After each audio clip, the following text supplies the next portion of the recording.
kau suka hati tepuk tangan. Kalau kau suka hati tepuk tangan.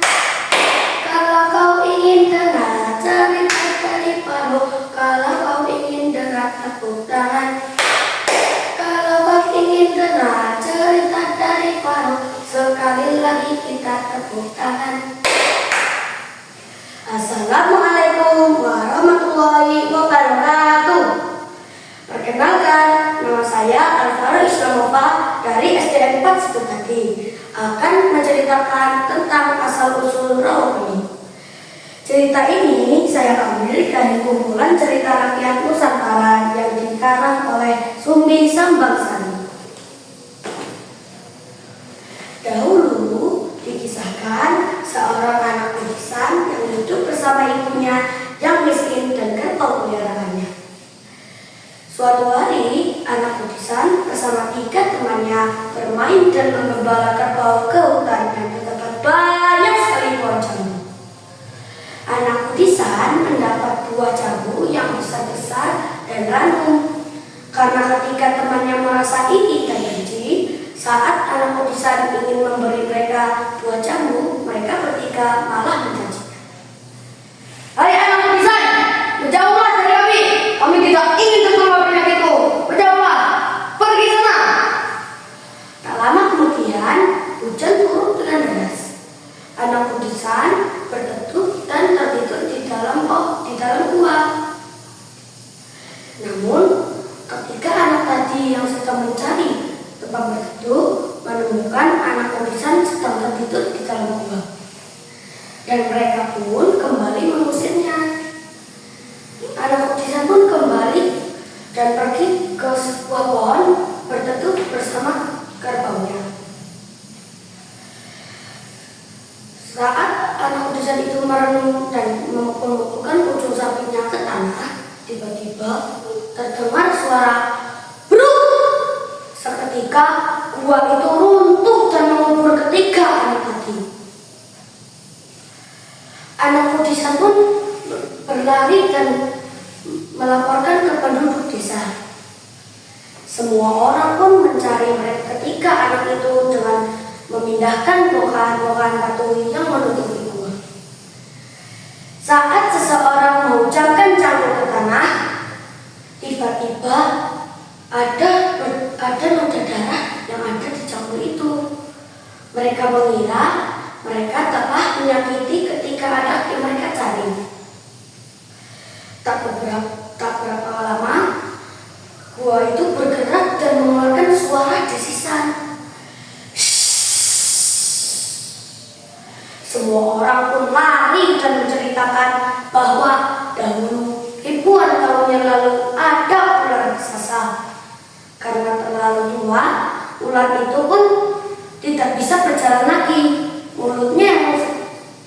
Mulutnya yang besar selalu terbuka lebar untuk menjebak mangsanya. Saat semua orang kembali ke gua, dan benar saja ada ular raksasa yang telah mati bersimbah darah.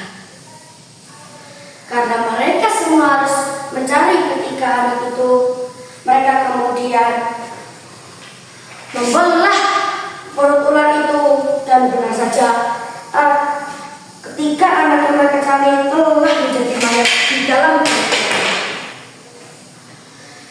Orang tua ketika anak itu sedih, namun para penduduk desa justru merasa senang karena mendapatkan banyak sekali daging ular. Kepala desa pun memutuskan untuk berpesta di halaman kantor kepala desa. Karena mengetahui ada pesta dan sedang kelaparan, anak kudisan pun pergi ke pesta untuk meminta makanan.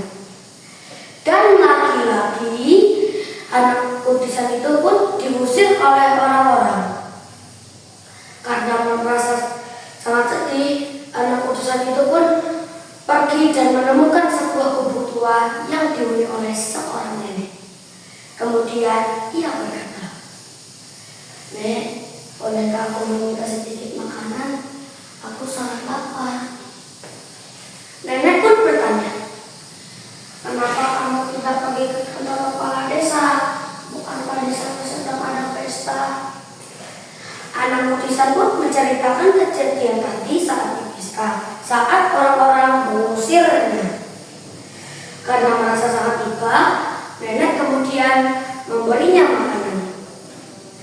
Setelah berterima kasih dan ingin pergi dari rumah nenek, anak Kudisan berpesan bahwa jika nenek mendengar suara jeritan dari kantor kepala desa, nenek harus segera mengambil centong nasi dan duduk di atas lesu. Karena sebentar lagi banjir besar akan datang.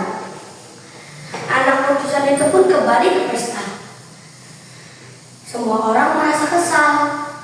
Anak Kudisan mengambil sebatang lidi dan menancapkannya ke tanah dan berkata, "Barang siapa yang bisa mencabut lidi ini, aku bersedia menjadi budak-budak." Semua orang yang penuh kesombongan itu pun berusaha untuk mencabut lidi yang ditancapkan oleh anak Kudisan. Tak disangka, tidak ada satupun yang bisa mencabutnya. "Baiklah, jika kalian semua tidak bisa mencabut lidi ini, biar aku saja yang melakukannya," ucap anak Kudisan itu. Dengan mudah, ia mencabut lidi itu dari tanah.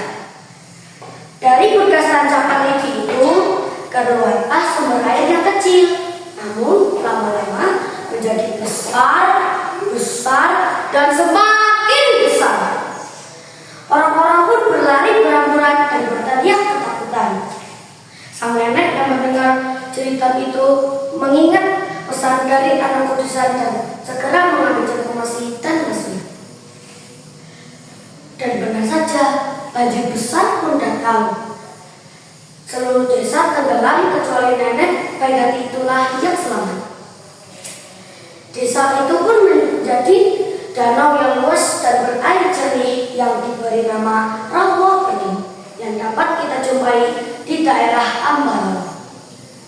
Teman-teman, berbuat baik itu kita lakukan kepada siapapun tanpa melihat penampilannya.